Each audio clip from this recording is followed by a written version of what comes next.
আপনার আধার কার্ডে কোন মোবাইল নম্বর লিঙ্ক আছে অথবা নেই সেটি জানার জন্য আপনাকে আসতে হবে ক্রোম ব্রাউজারে আসার পর সার্চে গিয়ে হেলথ কার্ড অপশানে টাইপ করতে হবে।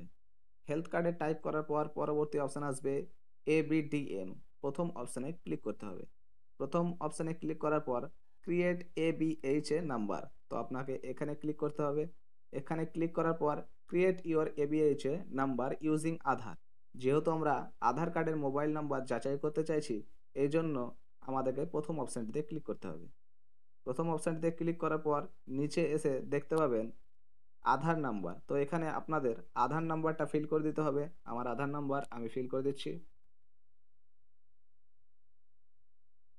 আধার নাম্বার ফিল করার পর একটু নিচে এসে দেখবে I agree option. I agree অপশানে টিক মার্ক দিতে হবে। টিক মার্ক দেওয়ার পর আরেকটুকু নিচে এসে দেখাবে আধার ওটিপি। এখানে আধার ওটিপি দেওয়ার দরকার নেই। তারপরের অপশানে আসতে হবে ক্যাপচার।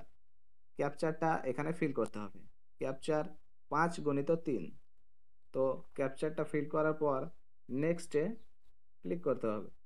নেক্সটে ক্লিক করার পর আপনাদেরকে দেখিয়ে দেবে আপনার আধার কার্ডে কোন মোবাইল নাম্বার লিঙ্ক আছে।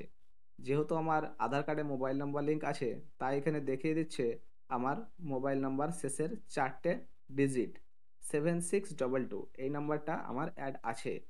আর আপনার যদি আধার কার্ডে মোবাইল নাম্বার অ্যাড না থাকতো, তাহলে ওপরে দেখিয়ে দিত রেড কালিতে your Aadhaar does not have mobile number, এই লেখাটি থাকতো। তো এইভাবে আপনারা দেখে নিতে পারবেন আপনার আধার কার্ডে কোন মোবাইল নাম্বার আছে অথবা নেই।